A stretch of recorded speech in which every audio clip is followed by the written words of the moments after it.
You think Betty Crocker Sunday dinners were about comfort and togetherness. Think again. Cover the pan tightly and simmer. Mmm, better fix plenty.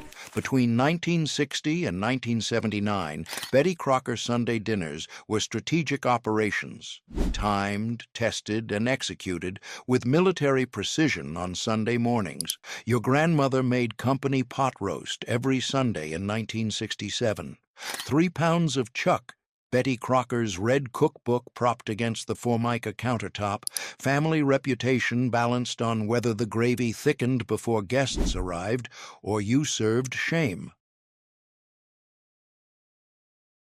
Your grandmother made company pot roast every Sunday morning in 1967.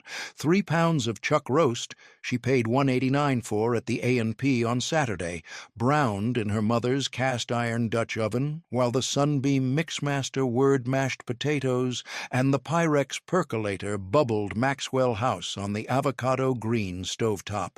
She followed Betty Crocker's 1961 New Picture Cookbook page 312 exactly. Sear the meat, add carrots and onions from the root cellar, pour in 2 cups of water, cover, and slow roast for 3 hours while the family sat in wooden pews. The roast emerged fork tender, the gravy thick with flour paste she whisked in at the last minute, the whole dinner feeding 8 people for $3.47, equivalent to $33 today. It proved you could stretch Sunday dinner without stretching truth, that you managed a household when managing meant everything. Company pot roast disappeared when slow cookers replaced Dutch ovens, and pot roast became pot roast mix. From a foil packet instead of raw chuck, you seared yourself. Your mother made oven-fried chicken every Sunday in 1972, a whole fryer she paid $0.89 for, cut into 8 pieces on the yellow Formica counter using the Chicago cutlery knife from her wedding registry, dredged in seasoned flour from the Tupperware canister, then baked at 425 degrees in the avocado corning ware while she changed from her church dress into a gingham apron and set the dining table with the good china. The chicken emerged golden and crispy, the cream gravy made from pan drippings and canned evaporated milk, the whole meal feeding 6 for $2.34, equivalent to $17 today. It proved you could serve fried chicken without standing over spitting grease, that you knew Betty Crocker's shortcuts when shortcuts mattered. Oven-fried chicken disappeared when KFC buckets replaced home ovens and chicken dinner became drive-through instead of recipe card number 47 from your Betty Crocker recipe card library. Your grandmother made baked ham with brown sugar glaze every Easter and every 3rd Sunday in 1968. A 7-pound bone-in ham she paid $4.23 for at the Safeway, studded with whole cloves she kept in a ball jar, glazed with 1 cup of brown sugar mixed with pineapple juice from the Del Monte can, baked at 325 degrees in the gold-speckled roasting pan, while she boiled eggs for deviled eggs and whipped sweet potatoes on the Sunbeam Mixmaster. The ham emerged mahogany-glazed and clove-studded, sliced thin on the electric knife her husband bought from the S&H green stamp catalog, feeding 12 people for $7.89, equivalent to $73 today. It proved you could afford centerpiece meat when centerpiece meat announced Sunday success, that you served abundance even when abundance was calculated down to the penny per serving. Baked ham with brown sugar glaze disappeared when spiral-cut honey hams replaced whole hams. You glazed yourself, and homemade became store-made instead of Betty Crocker, page 237.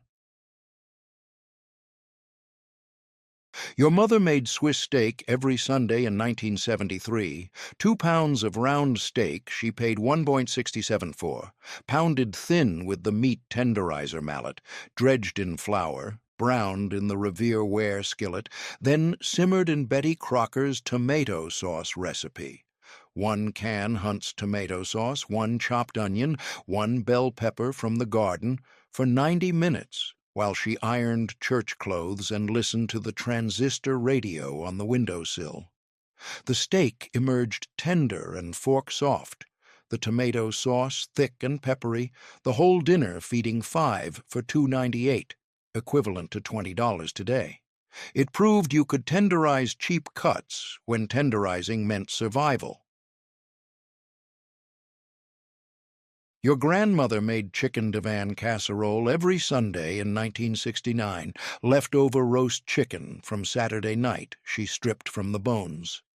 Sunday morning, layered with frozen broccoli spears she bought in the bird's eye box, covered with Betty Crocker's cream sauce, Campbell's cream of chicken soup, thinned with milk and Hellmann's mayonnaise, topped with Kraft Parmesan cheese from the green can, baked at 350 degrees in the Pyrex 9i13, while she pinned her Sunday hat and snapped her vinyl clutch purse closed. The casserole emerged bubbly and golden, the broccoli tender beneath the cream sauce, the whole meal feeding 8 for $2.67 using yesterday's chicken, equivalent to $25 today. It proved you didn't waste Sunday's leftovers, that you transformed Saturday's roast into Sunday's centerpiece when transformation meant thrift instead of shame. Chicken divan disappeared when casserole became Pinterest jokes instead of Betty Crocker solutions, and cream sauce became unhealthy instead of economical. These 5 Betty Crocker Sunday dinners required searing meat in cast iron, pounding round steak with mallets, and transforming Saturday's chicken into Sunday's casserole, survival engineering disguised as Betty Crocker recipes, when survival engineering meant keeping family fed without admitting you stretched yesterday's roast into today's centerpiece. And I told him, "That's not a casserole, that's my hat." Oh, Arthur, that is hilarious. You simply must have some more pie later. Each dinner proved household management when management was measured in dollars, per serving calculated while standing at Formica counters before church bells rang. But the next 5 Betty Crocker Sunday dinners required even more strategic timing, more calculated ingredient substitutions, more Sunday mornings spent proving you could afford abundance through kitchen labor alone. Your mother made beef stroganoff every Sunday in 1971. 1 pound of sirloin steak she paid $2.34 for, sliced thin against the grain on the butcher block, sautéed with sliced mushrooms from the can, finished with Betty Crocker's sour cream sauce recipe, 1 cup Daisy sour cream, 2 tablespoons flour, 1 teaspoon beef bouillon. Served over wide egg noodles, she boiled in the Revere-ware stock pot. The stroganoff emerged creamy and rich, the beef tender in sour cream sauce. The whole dinner feeding 6 for $4.12, equivalent to $30 today. It proved you could serve fancy dinner when fancy meant following Betty Crocker's recipe card, library card, 124, that you knew Continental cuisine when Continental meant canned mushrooms and Daisy brand sour cream from the A&P dairy case. Beef stroganoff disappeared when fancy dinner required fresh cremini mushrooms instead of canned, and stroganoff became restaurant orders instead of Sunday recipes. The meal that once proved sophistication became retro, something food magazines call comfort food, while charging $28 per plate, and women who made it for $4.12 stayed silent about the canned mushrooms they once called Continental. Your grandmother made Salisbury steak every Sunday in 1970. 2 pounds of ground beef she paid $0.98 for, mixed with breadcrumbs from Saturday's dried white bread, shaped into oval patties on waxed paper, pan-fried in the cast-iron skillet, then smothered in Betty Crocker's mushroom gravy, 1 can Campbell's golden mushroom soup thinned with milk, while she mashed potatoes in the Corning-ware bowl and opened a can of Del Monte green beans. The Salisbury steak emerged browned and gravy-covered, the mushroom sauce thick over each patty, The whole meal feeding 7 for $2.45, equivalent to $19 today. That you called it Salisbury when calling it meatloaf meant admitting you couldn't afford real steak on Sunday. The dinner that once proved you could fake steak through shaping became something people mock at potlucks, something grandmothers who made it every Sunday for 20 years deny ever serving, pretending they always bought real steaks when real steaks cost 3 days' grocery budget.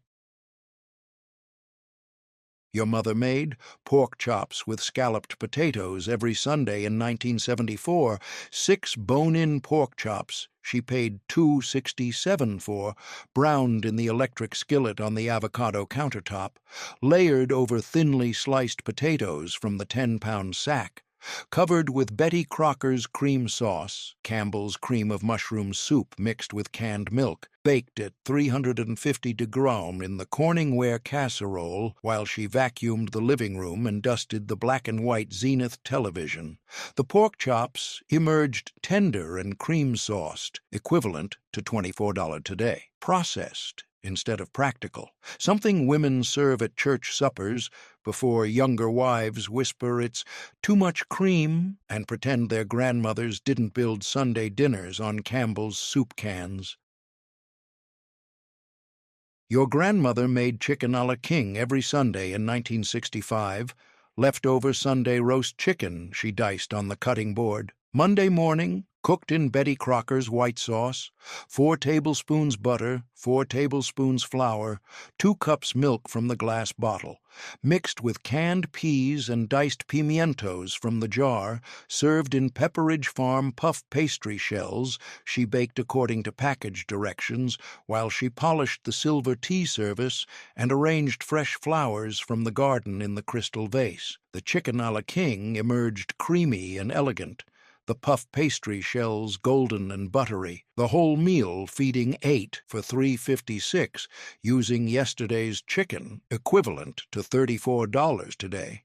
It proved you could serve ladies' luncheon food at Sunday dinner, that you mastered fancy when fancy meant puff pastry shells from a box, and yesterday's chicken food critics called it 1960s cafeteria food.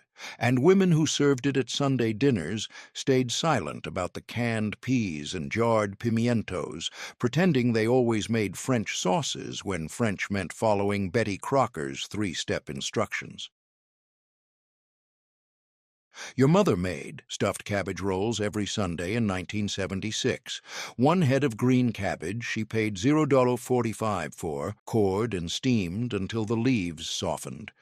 Filled with Betty Crocker's meat mixture, 1 pound ground beef, 1 cup cooked rice from the minute rice box, 1 egg, 1 teaspoon salt, rolled tight, arranged in the Corningware baking dish, covered with Hunt's tomato sauce, baked at 350 degrees for 90 minutes, equivalent to $15 today. It proved you could make ethnic food when ethnic meant following Betty Crocker's 1969 Picture Cookbook International section, that you served Continental cuisine when Continental was cabbage leaves and minute rice. Stuffed cabbage rolls disappeared when cabbage became coleslaw instead of edible wrappers, and ethnic food became Thai takeout instead of Betty Crocker, page 289. The meal that once proved cultural sophistication became old country food, something grandchildren refused to eat at family dinners, something grandmothers who made it every Sunday stopped mentioning after hearing, "That's gross," enough times. Your grandmother made ham loaf with pineapple glaze every Sunday in 1968. 1 pound ground ham she had the butcher grind from ham scraps for $0.89, mixed with 1 pound ground pork for $0.78, combined with Betty Crocker's binding mixture, 1 cup breadcrumbs, 2 eggs, 1 cup milk, shaped into a loaf in the meatloaf pan, glazed with brown sugar and pineapple juice from the Dole can, baked at 350 degrees, while she washed the breakfast dishes and wiped down the yellow formica table. The ham loaf emerged golden glazed and firm, sliced like meatloaf, but tasting like baked ham, feeding 8 people for $3.45, equivalent to $31 today. It proved you could serve ham when ham was ground scraps shaped into loaf form, that you called it ham loaf instead of ham meatloaf because loaf sounded elegant and meatloaf sounded cheap. Ham loaf disappeared when ground ham vanished from butcher counters and loaf became meatloaf only, and pineapple glaze became weird instead of standard. The meal that once proved ham economy became regional joke food, something Pennsylvania Dutch grandmothers defend at church suppers, while everyone else serves honey-baked spiral hams from honey-baked ham stores and pretends their grandmothers always bought pre-sliced. Your mother made beef and noodle casserole every Sunday in 1977. 1 pound ground beef she paid $1.23 for, browned with 1 chopped onion in the electric skillet, mixed with cooked egg noodles from the American Beauty bag, combined with Betty Crocker's tomato mixture, 1 can Campbell's tomato soup, 1 cup sour cream, 1 teaspoon Worcestershire sauce, topped with crushed Ritz crackers, baked at 350 degrees in the Pyrex casserole while she folded laundry and ironed Sunday school clothes for the week. The casserole emerged bubbling and cracker-topped, the noodles soft in tomato cream sauce, feeding 6 for $2.89, equivalent to $14 today. It proved you could combine pantry staples into Sunday dinner, that you mastered casserole construction when construction meant opening cans and boxes in the correct sequence. Betty Crocker specified on recipe card, beef and noodle casserole disappeared when casserole became bake instead, and Ritz cracker toppings became processed instead of crunchy. Food bloggers renamed it beef stroganoff bake and charged for the recipe, while women who made it for $2.89 every Sunday stayed silent about the Campbell's tomato soup base, pretending they always made sauce from scratch when scratch was a luxury Sunday mornings didn't allow. Your grandmother made smothered pork chops every Sunday in 1969. 6 thick-cut pork chops she paid $2.45 for, browned in the cast-iron skillet until golden, covered with Betty Crocker's onion gravy, 3 sliced onions, 1 cup water, 2 tablespoons flour whisked in, simmered covered for 45 minutes while she snapped green beans from the garden and peeled potatoes from the root cellar into the Tupperware bowl. The pork chops emerged fork tender and onion smothered, the gravy thick and peppery, feeding 6 for $3.67, equivalent to $30 today. It proved you could tenderize cheap pork cuts through slow cooking, that you mastered braising when braising meant putting a lid on the skillet and walking away while the meat cooked itself tender. Smothered pork chops disappeared when smothered became Cajun restaurant cuisine instead of Sunday skillet necessity, and pork chops became boneless loin instead of bone-in cuts you cooked for 45 minutes. The meal that once proved patient cooking became Southern food, something food magazines photograph with mason jars and call authentic, while women who made it every Sunday in Ohio stayed silent about their onion gravy Betty Crocker taught them in 1961. Your mother made Sunday pot roast every Sunday in 1975, a 4-pound chuck roast she paid $3.89 for at the IGA, seared in the Magnolite Dutch oven her mother gave her, surrounded with carrots, potatoes, and onions from the Saturday farmers market, cooked in Betty Crocker's liquid formula, 2 cups water, 1 beef bouillon cube, 1 bay leaf from the spice rack, slow roasted at 325 degrees for 3 hours while the family attended church service and Sunday school. The pot roast emerged falling apart tender, the vegetables soft and beef-flavored, the whole meal feeding 8 for $5.78, equivalent to $32 today. It proved you could prepare Sunday dinner before church, that you mastered timing when timing meant calculating when to put the roast in so it finished exactly when the family walked through the door, hungry at 12:15. Sunday, pot roast with vegetables disappeared when slow cookers made Dutch ovens obsolete, and pot roast became an 8-hour crock-pot operation instead of 3-hour oven roasting. The meal that once proved precise timing became all-day cooking, something women now call easy because they dump everything in before work, and grandmothers who timed their roasts to the minute stayed silent about the skill that timing required. Your grandmother made creamed chicken on biscuits every Sunday in 1966. Leftover roast chicken she diced on Sunday morning.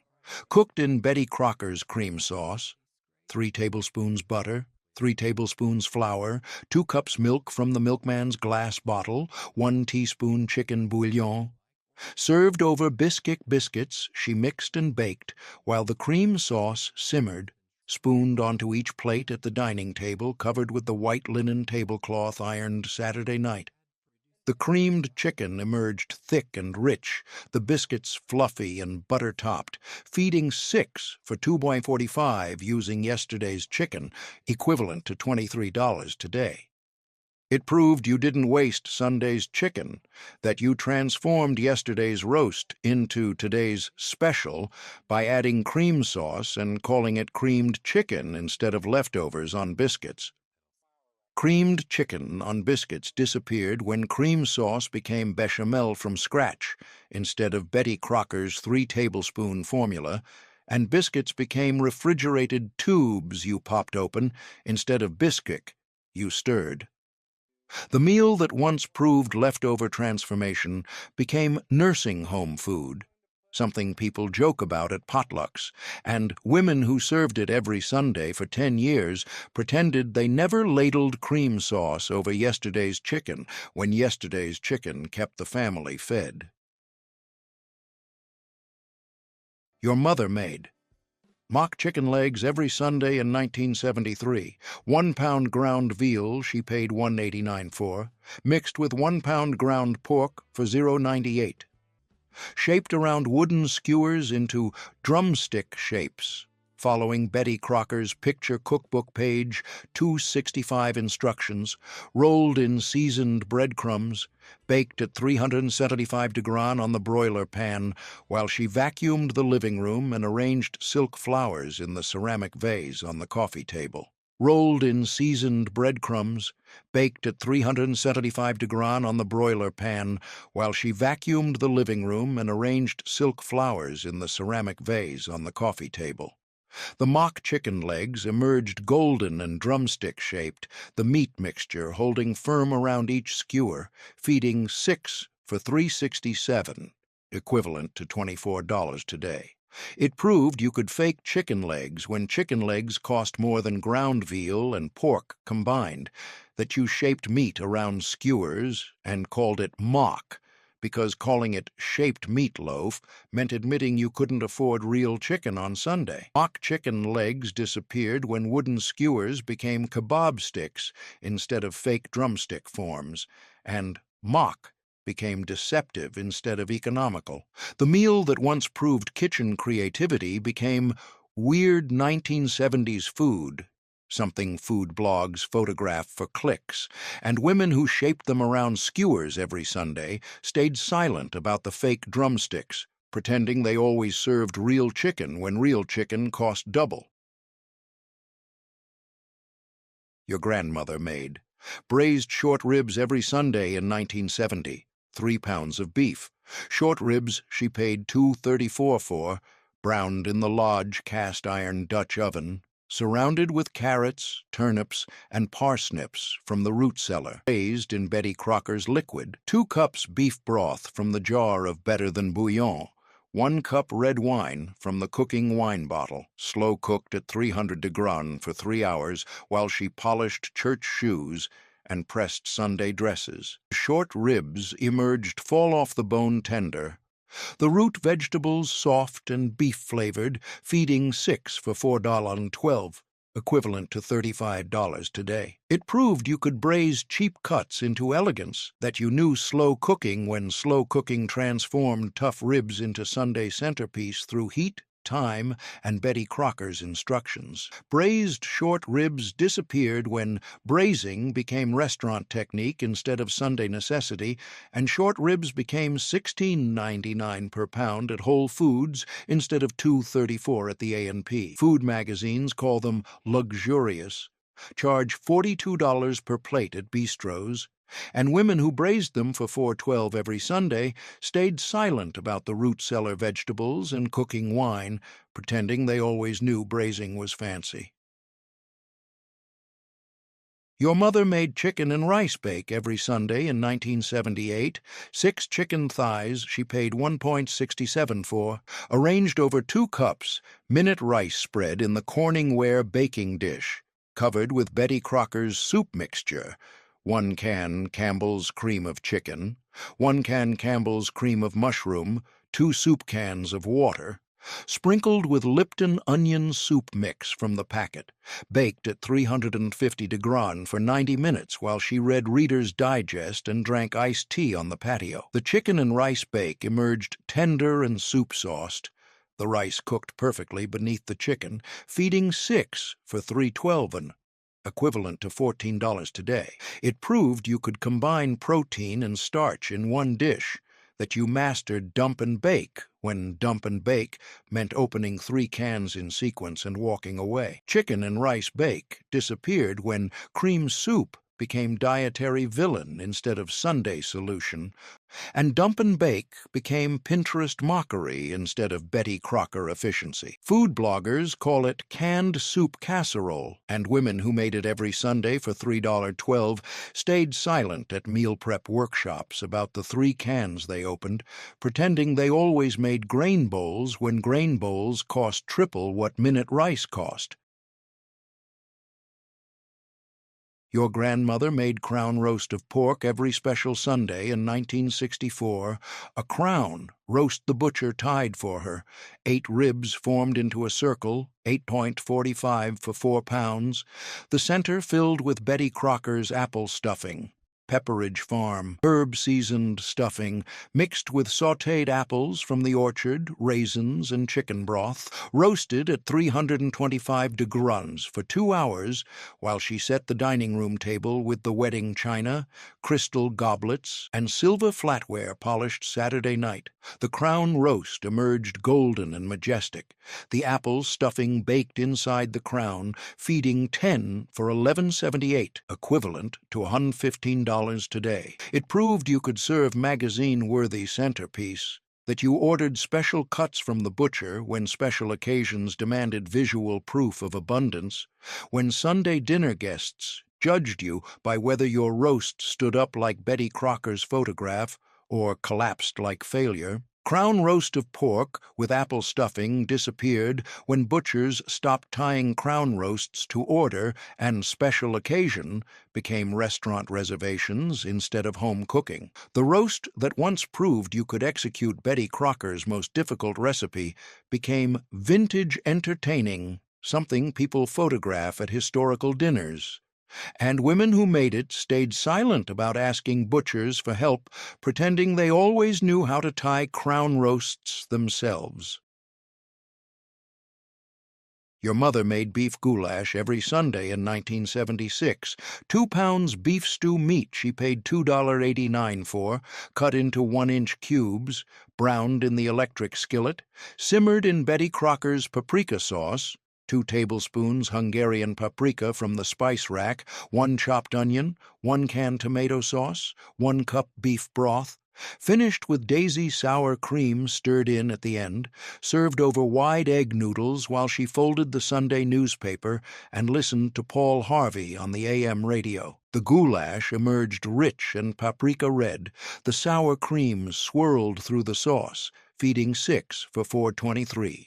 Equivalent to $21 today. It proved you could make ethnic food when ethnic meant following Betty Crocker's international section, that you knew Hungarian cuisine when Hungarian was paprika from McCormick and sour cream from the dairy case. Beef goulash disappeared when ethnic became authentic instead of Betty Crocker adapted, and goulash became stew when Americans stopped calling European dishes by their foreign names. The meal that once proved cultural sophistication became just beef stew, something women at church suppers serve without mentioning it's goulash, because younger members don't know what goulash is, and explaining feels like admitting you're old. These 5 Betty Crocker Sunday dinners required shaping meat around skewers, braising short ribs for 3 hours, and tying crown roasts into circles, final stage kitchen techniques that proved you mastered Betty Crocker's advanced recipes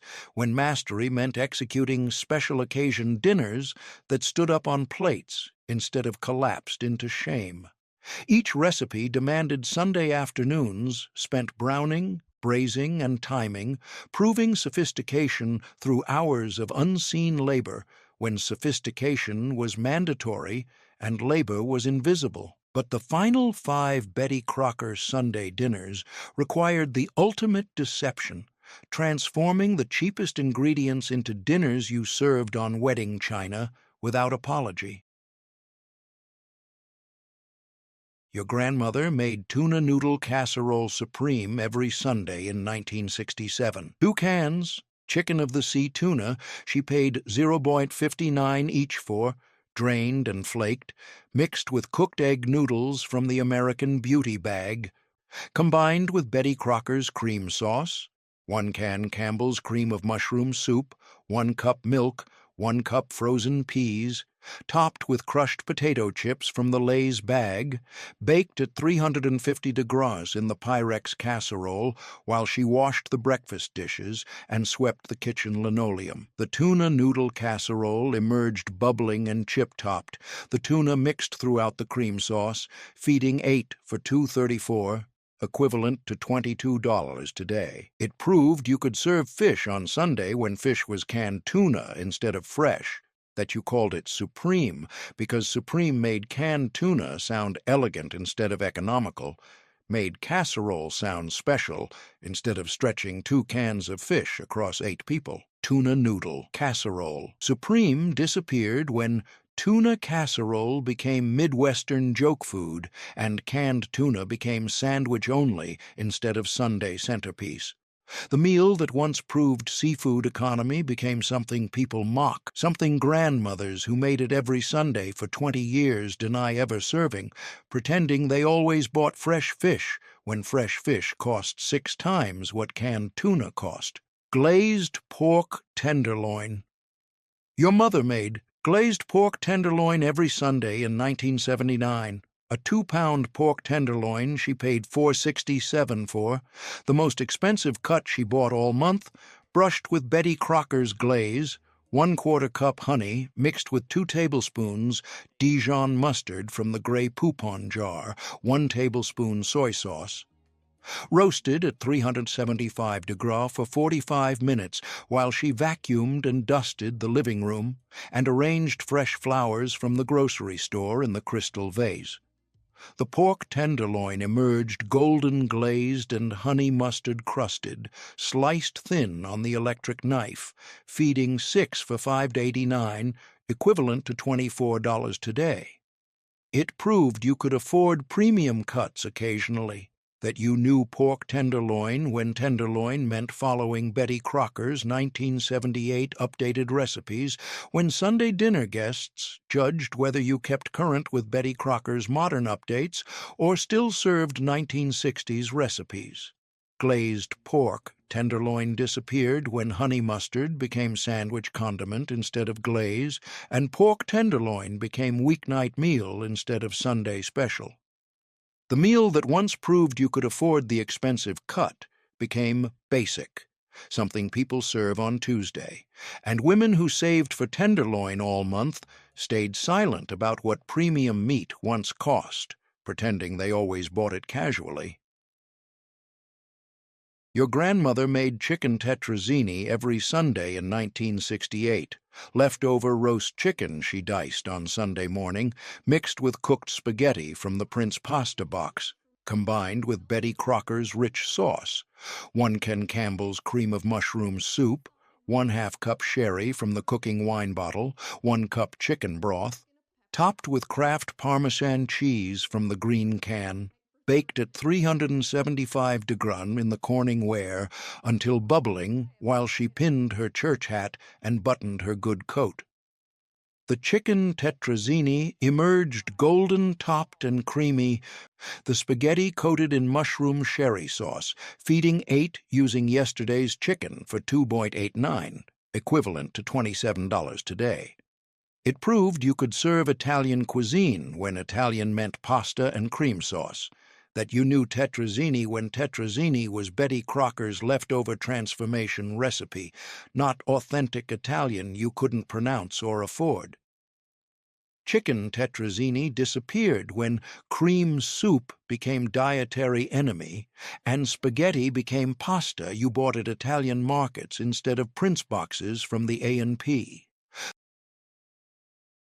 Your mother made Yankee pot roast every Sunday in 1974, a 3-pound bottom-round roast she paid $3.45 for, rubbed with salt and pepper, seared in the Magnolite Dutch oven, surrounded with potatoes, carrots, and turnips from the produce department, braised in Betty Crocker's cooking liquid, 2 cups water, 1 bay leaf, 1 teaspoon thyme from the spice rack, slow-cooked at 325 degrees for 2.5 hours while she ironed church clothes and polished Sunday shoes.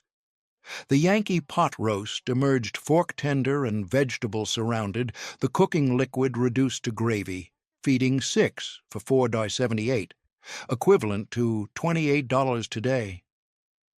It proved you could cook regional cuisine when regional meant following Betty Crocker's New England section, that you knew Yankee cooking when Yankee meant pot roast with root vegetables instead of whatever Southerners served.